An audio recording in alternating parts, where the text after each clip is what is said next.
Vanakkam, Namaste, Shri Gurubhyo Namaha, and Jai Hind.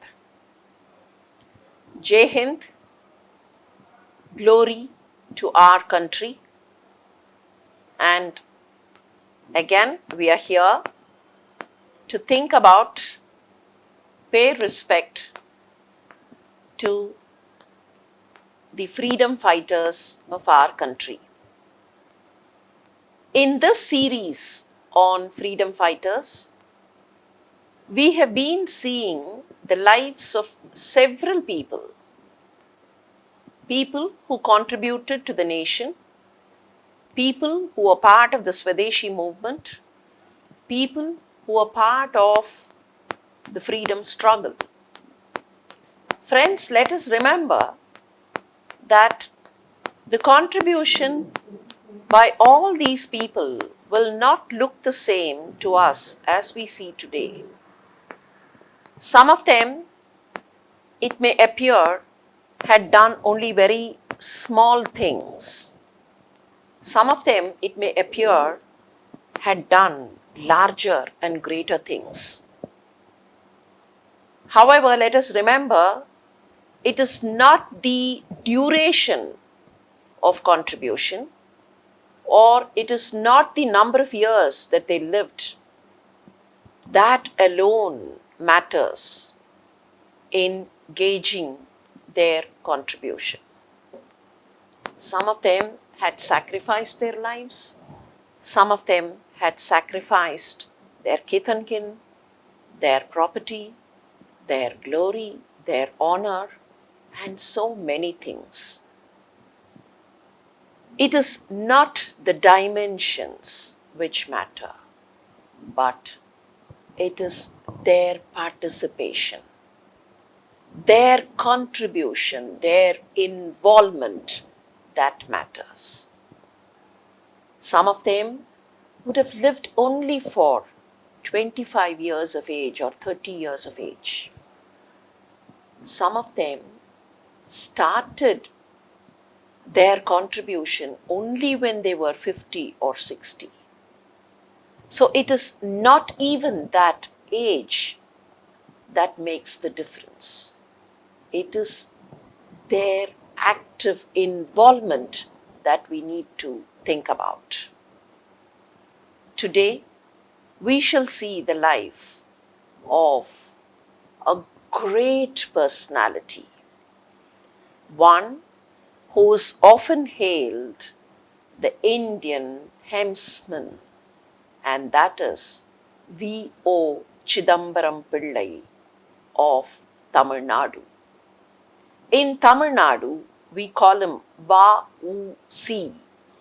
from the Tamil equivalent of his initials and name. V.O. Chidambaram Pillai becomes Va.U. Chidambaram Pillai. And the name is shortened and called Va.U.C. Who was this V.O. Chidambaram Pillai? He was born in a small little place called Ottapadaram, which is near Thoothukudi, in the southernmost region of the country. Valliyappan Ulaganathan Chidambaram was the full name. His father's name was Ulaganathan, and when written in Tamil, it becomes Ulaganathan, and that is why we get that initial U, which is O in English. Valliyappan Ulaganathan Chidambaram Pillai was born on the 5th of September 1872. His family was actually a descendant branch of the royal family of Thoothukudi. VOC went to school in his own local area and learnt the ancient mythology the stories of Ramayana and Mahabharata from his elders. Not only that he learnt what was taught in school and what was told by the elders, he also learnt horse riding, archery, silambatam, sword fighting from amongst his peers, and he also played several games. He learned English also from a taluk officer. When the taluk officer was transferred out of the area, Chidambaram Pillai's father made arrangements for the son to continue learning English from another teacher. For some time, after coming out of school, Chidambaram Pillai himself worked as a taluk office clerk. However, his father wanted the son to become a pleader and so sent Chidambaram Pillai to Tiruchirappalli to do the pleadership course. Today we call someone who practices law as an advocate, and we also say he or she is a lawyer. BL is the degree that they acquire, and we say it is Bachelor of Law. If it is ML, it is Master of Law. Now, those days, the lawyers were called pleaders. Even today, the term is used when someone is appointed as a government pleader, right? GP, we say government pleader. They plead for the client. They plead in the court hall. They express what the client wants to say. They kind of represent the client. So it was called pleadership, and Chidambaram Pillai studied his pleadership course at Tiruchirappalli and passed in the pleadership exam, and subsequently came back to his own town, Ottapadaram, and started a law practice. For the sake of his law practice, he would have to travel to different places, and that is how he also traveled to the Chennai city, which was then known as the city of Madras. And at Madras, he met several other great men and women. We would be interested to know that it was at Madras that Chidambaram Pillai met Swami Ramakrishnananda, the saint who belonged to the Ramakrishna order and the saint who had started the Ramakrishna Mutt activities. And subsequently, it was in one of these meetings that Swami Ramakrishnanand told V.O. Chidambaram Pillai that he should concentrate on activities regarding the nation and should get himself involved in the freedom movement. See where the trigger came from. As Chidambaram Pillai was practicing law, he became very famous in his area because he helped the poor get across certain benefits which they richly deserved. His clientele included those downtrodden and oppressed. Because of all these kind of involvement, he was quite famous in his area and people regarded him well. It was also that at the same time that V.O. Chidambaram Pillai came to know about the Swadeshi movement and also about Balagangadhar Tilak and Lala Lajpat Rai. Chidambaram Pillai was influenced by the thoughts of Tilak and Lajpat Rai. It was also at the same time that he happened to meet yet another freedom fighter by name Subramanya Siva. It so happened that Chidambaram Pillai was wanting to do something, contribute something. So, with that idea, he was looking out for opportunities. He realized that the British Steam Navigation Company, which was actually having a monopoly on the waters in the south, was kind of exploiting the Indian and the Sri Lankan public. This British India Steam Navigation Company was operating ships from the mainland Indian shores to the Sri Lankan shores. The Sri Lankan shores were called the Ceylonese shores.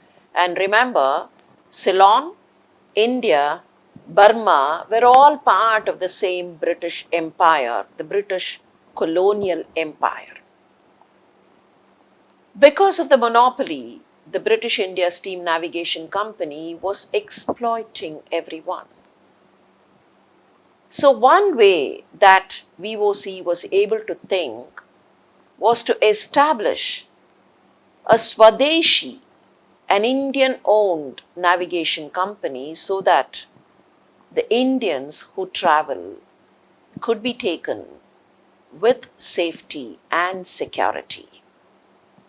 The Indians who were to travel by the ships which were operated by the British India Steam Navigation Company were given a kind of second grade treatment. And so, with the help of his friends and with the advice of several of the like-minded peers of his times, he floated the Indian-owned shipping company called the Swadeshi Shipping Company. What kind of a thinking and what patriotism! He did not call his company after himself. He did not name it after any of his relatives, but then called it the Swadeshi Shipping Company. The capital of the company was around 10 lakh rupees, and the number of shares was 40,000. The face value of each share was rupees 25. And the most important of the regulations and the guidelines was that any Asian could become a shareholder, which was not possible in the British owned British India Steam Navigation Company. Panditurai Thevar of the Madurai Tamil Sangam became the director of this Swadeshi company. Initially, the company was floated, but then the company did not have any ships. How to operate the shipping service? So, the initial thinking was that they would lease ships. And VOC traveled up to Mumbai to request the Shoreline Steamers Company to lease ships to the Swadeshi Company. Initially, he was successful in convincing the shoreliners to provide with ships for lease.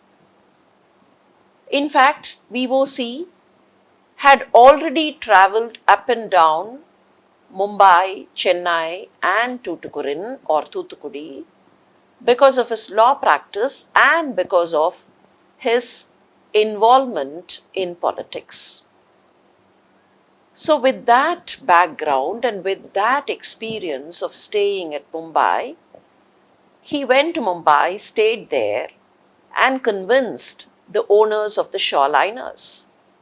However, the British authorities somehow prevailed over the shoreline company and made the shoreliners go back on their word. Realizing the need to have ships for the Swadeshi Steam Navigation Company, Chidambaram Pillai travelled all around India, selling the shares in the company to raise good capital. He even vowed that he would come back to Thoothukudi only with ships. Otherwise, he would perish in the sea, he pledged. Somehow, he managed to secure sufficient funds and he purchased the steam ship, the first ship of the Swadeshi Navigation Company, the first ship called SS Gallia. Subsequently, he was able to get, through the help of another friend, another ship, SS Lavaux from France. The British India Steam Navigation Company felt this was a kind of a stiff competition and reduced the fare from the mainland to Ceylon to a very nominal amount, and then sometimes even offered free trips. And in a kind of a very treacherous move, the British India Steam Navigation Company even attempted to buy Chidambaram Pillai's company.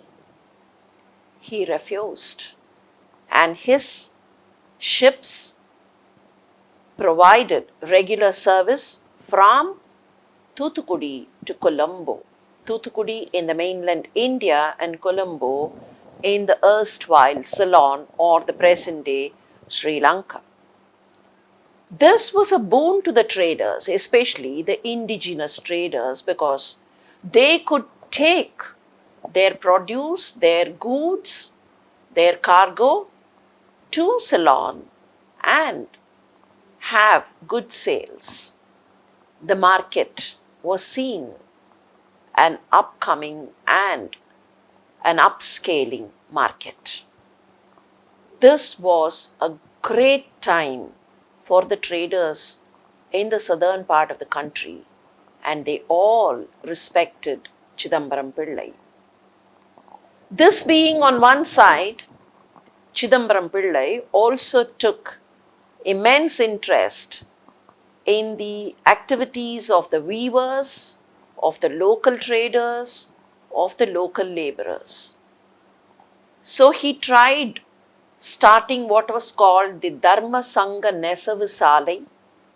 The Dharma Sangha Nesavu Salai was an organization to support the weavers, and he also started certain establishments to help the farmers, help selling agro produce, and another organization called the Desabhimana Sangam, Desh Abhiman Sangh, an establishment which will collect all those people who had respect for the country.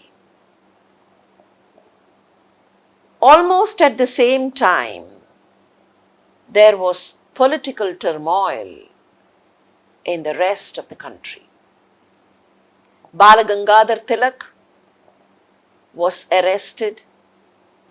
There was some problem with the kind of revolutionary activities which were going on.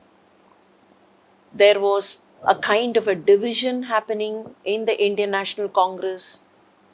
The extremists on one side, the moderates on the other, and all these activities were going on. We must also remember Bengal presidency had been partitioned in 1905. So from 1905, there were quite a number of revolutionary activities in the country. There were repercussions of these revolutionary activities across the rest of the country also. Subramanya Siva, a youngster, had travelled all the way to the south and was trying to create awareness amongst the people of the south regarding the freedom movement. In 1908, the duo V.O. Chidambaram Pillai and Subramanya Siva both were regarded as great heroes in the areas of Tirunelveli and Thoothukudi. They were able to convince the youth. The youngsters were behind them. The people were behind them. It was at this time that Subramanya Siva went round the area, the banks of Tamravarni, to several small little hamlets and villages, and made fiery speeches about the freedom struggle and the Swadeshi movement. V.O. Chidambaram Pillai himself, an excellent orator, also made such speeches in several meetings which were brought up on the beaches of Thoothukudi, in the temple mantaps of Tirunelveli, and so on. In 1908, February, the workers of the coral mills at Thoothukudi struck work. Why did they strike work? On the 23rd of February 1908, Chidambaram Pillai spoke at the coral mills, encouraging the workers to protest against their low wages and harsh working conditions. The working conditions were bad, and bad is not the term. It was worst. They were denied any legitimate leave of absence. Even if they were sick, the workers were expected to work. If they took a sick leave, when they went back the next day, they probably would have lost their job itself. It is not the day's wages that would be cut, but then the job itself would be taken away. And they were not given lunch intervals. They had to kind of work non-stop day and night. And all this led to a kind of difficult working conditions, a kind of an agitated setup amidst the workers. Subramanya Siva, who again was a fiery speaker, also addressed the workers of the coral mills, appraised them of their legitimate rights, and also kind of appraised the way the British were exploiting the country. To give you, friends, a small little example as to what exactly was happening in the economic front of the country at that point of time. If there was a farmland, it is customary that we grow grains there, right? Paddy or any other grain that is edible. That is our life. That is our food. But what happened when the British authorities saw that they could make some other use of the land? For example, in the Bengal presidency, the authorities made almost every farmer plant indigo plantations in places where crops were being grown. Indigo is a dye. From the indigo plantation, they could get dye, export the dye, and then dye the textiles. Even the yarn would have gone from here. The cotton balls, the cotton yarn would have gone from here So cotton from here, dye from here, and then make the textile there, re-import it or kind of bring it back to the country and sell it to our own people at enormous cost. And once indigo was planted in that land, no other grain would grow and our people were starving. There was no food. This was an example of the economic exploitation that was going on. And so, similar exploitations in places like Tamil Nadu, where the workers of different mills, the textile mills, the other labor establishments, the exploitation of the mill employees, the laborers, the workers, and on the other side, the economic exploitation. These were the reasons why Subramanya Siva and V.O. Chidambaram Pillai spoke to the workers and told them to collectively rise against the exploitation. There was nothing against the kingdom at all in their speeches. It was that they said, you deserve a better status.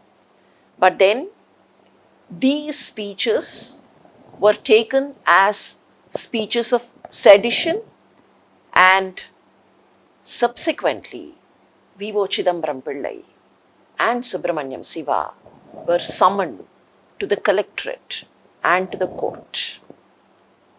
Chidambaram Pillai ensured that the strike was appropriately publicized so that the empathy of the general public will be with the workers. But then the local authorities did not like it. Almost at the same time that Bipin Chandra Pal was to be released from jail. When Bipin Chandra Pal's release information percolated to Tirunelveli, Chidambaram Pillai kind of arranged for a widespread ceremonial celebration.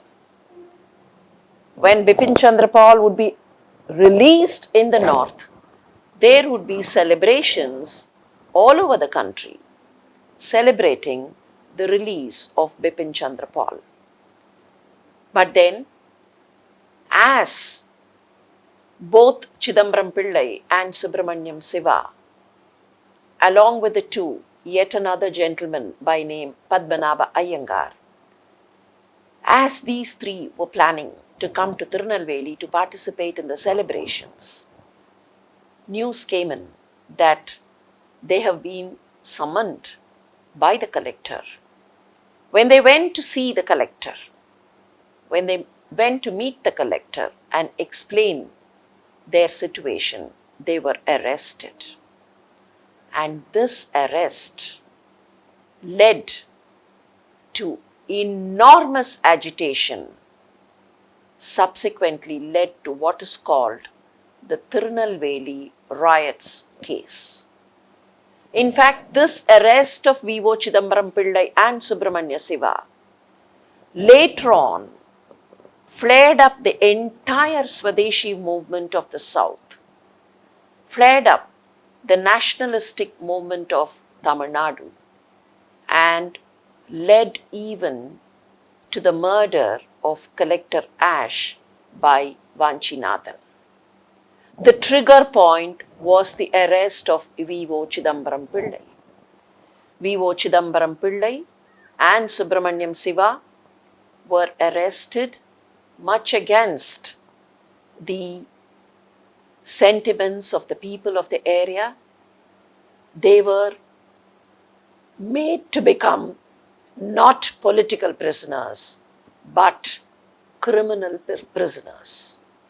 We've seen, friends, earlier that political prisoners are not subjected to rigorous imprisonment.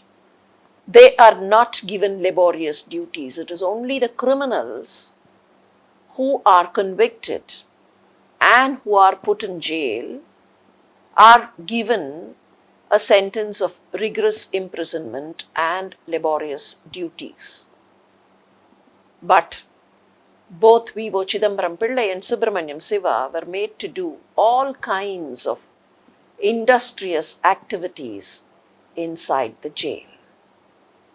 Initially, V.O. Chidambaram Pillai was in the Coimbatore jail and subsequently the Kannanur jail.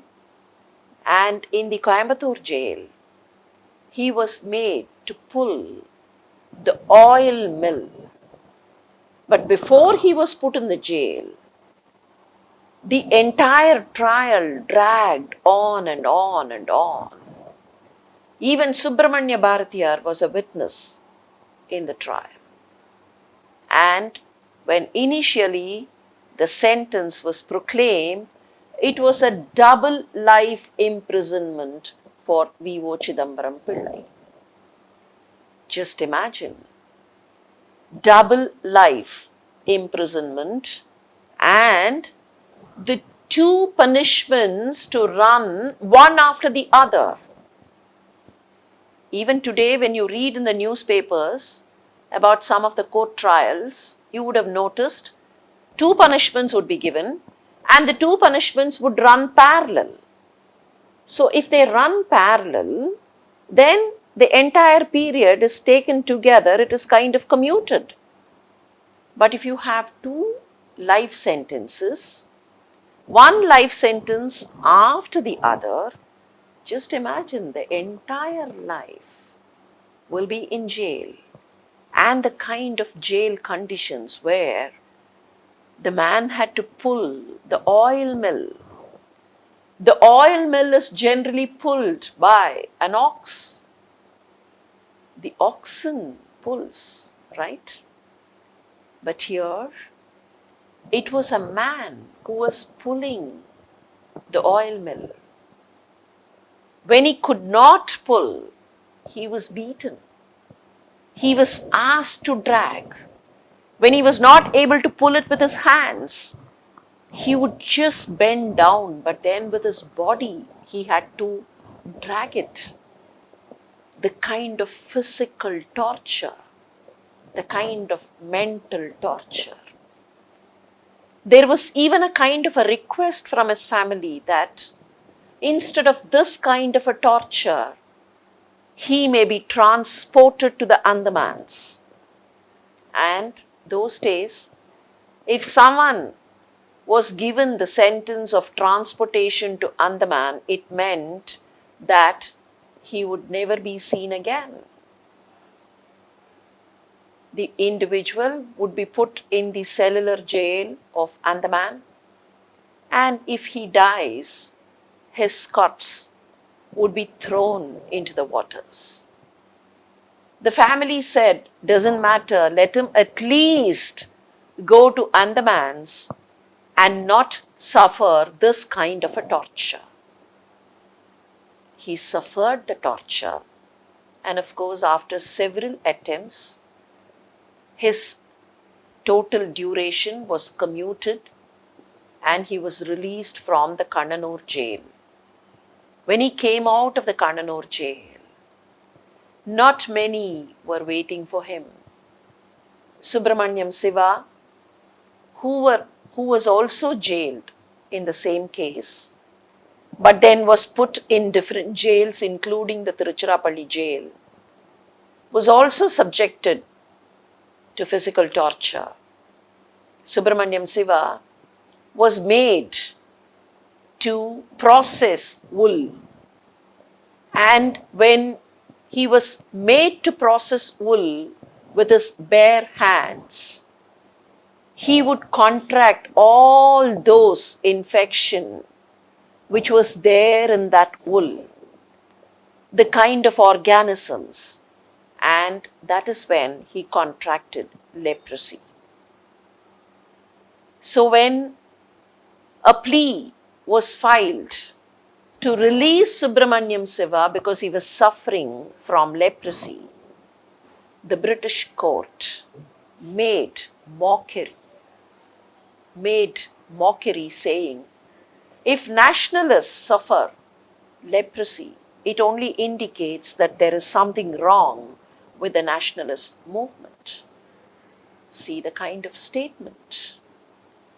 When a nationalist suffers a disease, the movement is blamed, saying it is because he got involved in the movement that he suffered the disease. Subramanya Siva was there to receive V.O. Chidambaram Pillai, and of course, Chidambaram Pillai's wife herself was there. But the post-release life was misery. When he was in the jail, the Swadeshi steam navigation company had to be shut down. The British was waiting for appropriate opportunities. People moved away, fearing that they would also suffer an arrest or something of that kind. They moved away. Demands were placed on V.O. Chidambaram Pillai. Debts were there. He had to repay the debts. Even from inside the jail, he wrote letters saying, I would repay when I come back, but then please do this for me. The company was closed. The ships were sold. The ships were sold. The company was closed. And of course, all his other establishments also suffered. After coming back from the jail, he could not even practice as a pleader, as a lawyer, because his lawyer's license was also cancelled. And subsequently, he moved to the city of Madras. You would all be pained to know, friends, that in the city of Madras, he tried keeping shops. He tried getting into some kind of a trade because he could not practice law. He got into trade. He tried keeping shops, and the worst of it all, that he had to carry kerosene on his head and sell kerosene on the streets. That was the plight that a great freedom fighter had to suffer in this country. Of course, he appealed for the renewal of his advocate's license. One of V.O. Chidambaram Pillai's sons was named Valiswaran. Why this name? When Chidambaram Pillai was denied the license to practice law, a judge by name Valorous helped him get it back. This particular Valorous had known of Chidambaram Pillai in his Tuticorin days, and when Chidambaram Pillai was in Madras, Valorous was already a judge of the High Court. So Valorous knew of Chidambaram Pillai and decided to help him. It was by this help that Chidambaram Pillai was able to get back his license, and as a mark of gratitude, he named his own son as Valeswaran. The kind of values to which these great men and women portended to. There was no individual hostility. There was no individual animosity. The individual British man was not his enemy. It was the concept of our own selves ruling ourselves. It was the concept of Swadeshi rule. It was the concept of looking after ourselves and not being slaves to someone else. It was the concept of standing up against exploitation and not the concept of being an enemy to an individual. That was the value of the freedom struggle. From the life of V.O. Chidambaram Pillai, this is the greatest lesson that we can learn. We are not against an individual just because the individual differs in complexion, differs in appearance, differs in thoughts and deeds.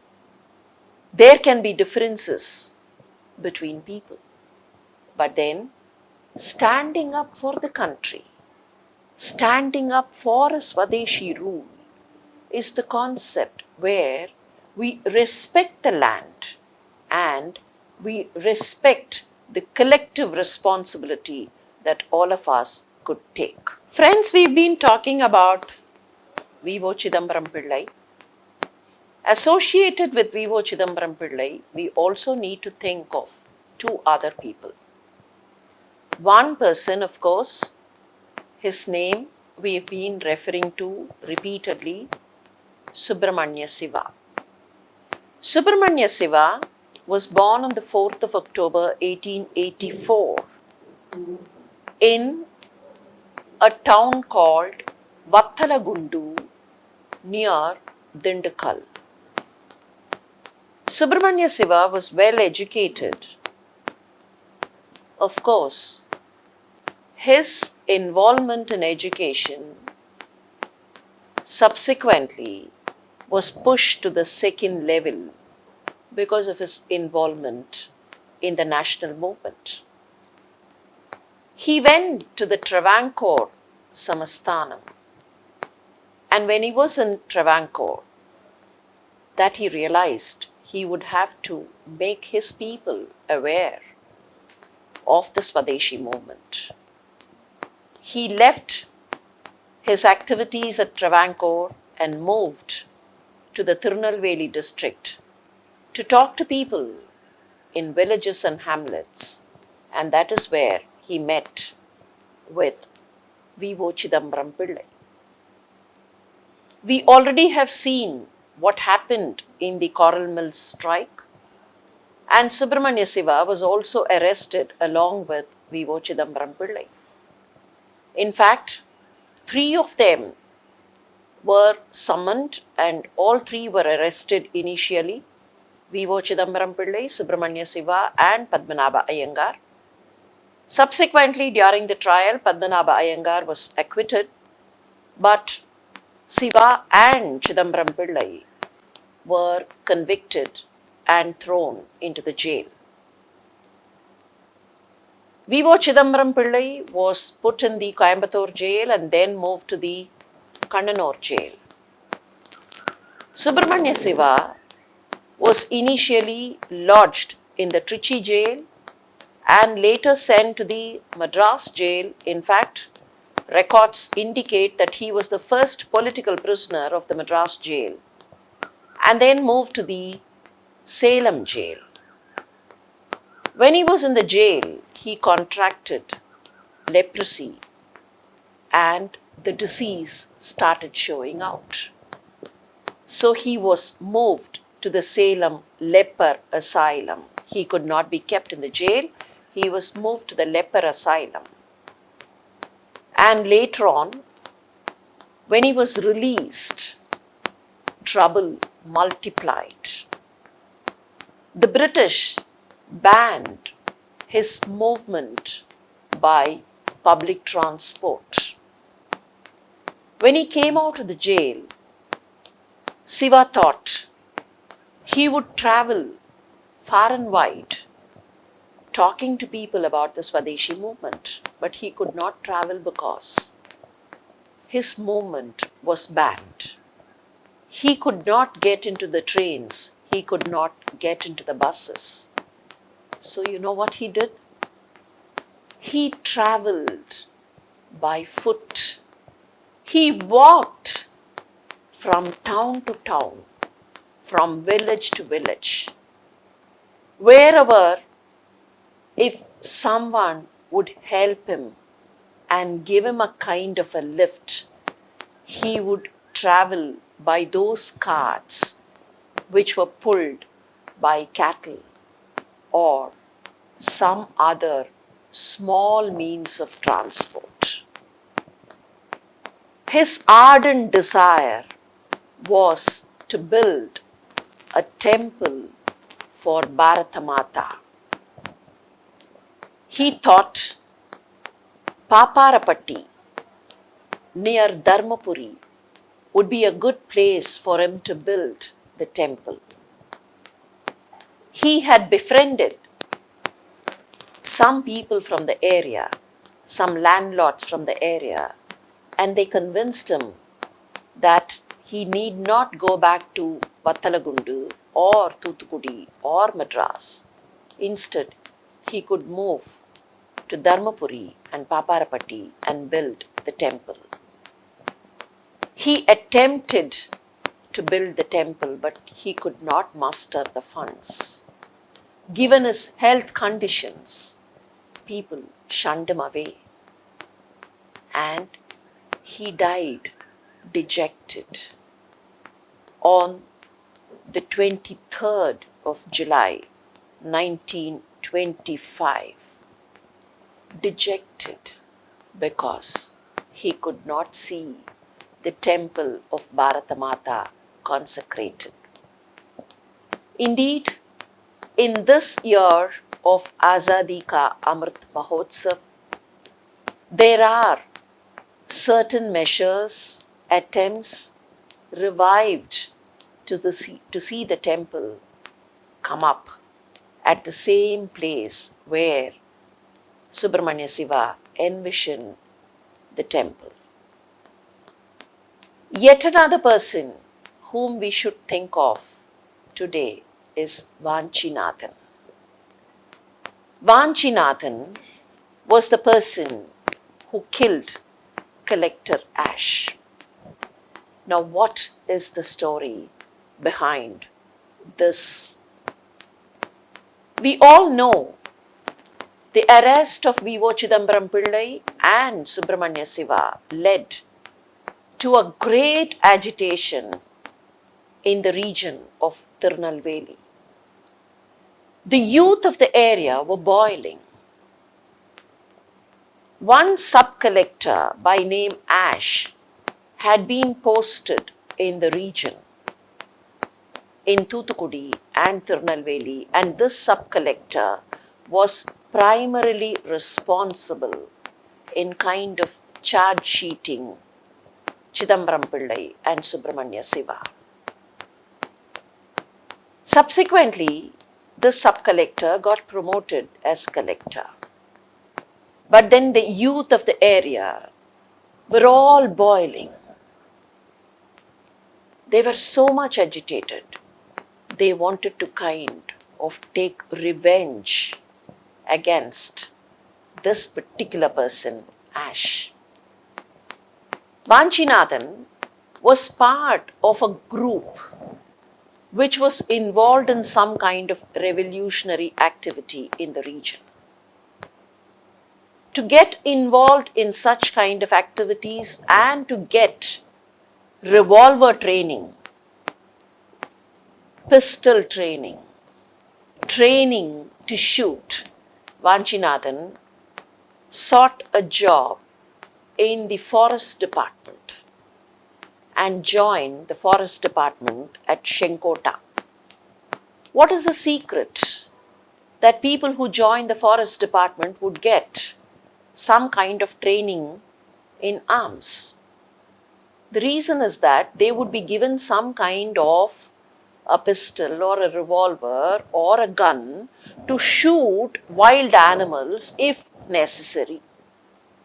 So there was some kind of a training in the forest department, and these people thought that that would be a good pretext for them to learn shooting. And Banchi Nathan was also in contact with the revolutionaries at Pondicherry, revolutionaries like Vavesu Iyer, and of course other people in Pondicherry like Subramanya Bharatiyar, Bharati Dasan, Aurobindo Ghosh, and so on. And along with his friends, he planned that something should be done against ash. It so happened that placing the correct informants here and there, that they were able to get the information that Ash and his wife would travel to Kodaikanal from Tirunelveli. From Tirunelveli, they would come, reach a place called Maniyachi, and then there should be some kind of a changeover at Maniyachi, and then proceed from Maniyachi to Kodaikanal. So these people decided that they would kill Ash that particular day. At Maniyachi, when the train stopped and the compartment, mind you, he was the collector, the particular compartment, the coupe compartment which had the collector and his wife, was stationed on the platform for the changeover to take place. Banchi Nathan decided to kill Ash. Banchi Nathan was accompanied by some of his friends, but he took the responsibility himself, and then at the Maniyachi junction, he went to the compartment where Ash was, looked at Ash straight and shot at him. As Ash fell down, the collector fell down bleeding. His wife raised an alarm, and the police rushed to the spot, the authorities, the officials rushed to the spot. Banchi ran through the platform, went into the restroom, and shot himself too. Banchi had a very young wife, and just a few days ago, his wife had delivered a stillborn child. He left the wife, did not bother about the child which had gone. His parents were there, his younger brother was there, but then he thought of giving away his life for the sake of the nation. Today, the Maniyachi junction, thanks to several elders, is named after Banchi and is called the Banchi Maniyachi junction. Banchi is a great name. We would not be wrong if we think of what he had told his friends that very morning when he was leaving for the railway station to board the train and go along in the same train that was taking the collector. You know what he had said? He had informed his friends during the breakfast time that he was going away. One day earlier, he had told one of these friends that he was going away to a different country. It was a kind of a sign language. For those of you who can understand the vernacular, you know what he had said? He said, Nyan America poi. He said, America poi. It sounded as though he was going to America because the other person was saying that he would go to Calcutta to pursue studies. And Banchi said, you will go to Calcutta and he will go to USA. I will also go to USA. Nan America poi. But then, when the news of Banchi's death came, that particular friend realized it was a sign language. It was not America poi, it was Marika poi. Marika poi. And Banchi knew Malayalam very well. Though he was a Tamilian, he was working in the forests of Shenkota, which is on the border of Tamil Nadu and Kerala. He knew Malayalam, he could converse in Malayalam, and he said, Marika poi, I am going to die. And he also added to that earlier statement, when the friend questioned him if his father and mother knew he was going to America, Banchi said, "They do not know. But once I land there, they will get to know. Once I land there, they will get to know." Nyan marikapoi. What courage and what determination. V.O. Chidambaram Pillai, Subramanya Siva, Banchi Nathan. All these people stand in front of us. No, they don't merely stand. They have taken their Vishwarupa. And as we behold the Vishwarupa of these great people, it is for us to remember that what we could do is to contribute to the progressive nature of our country. We could contribute to the improvement, to the development of our country, and we could contribute to the glory of this great nation. Thank you.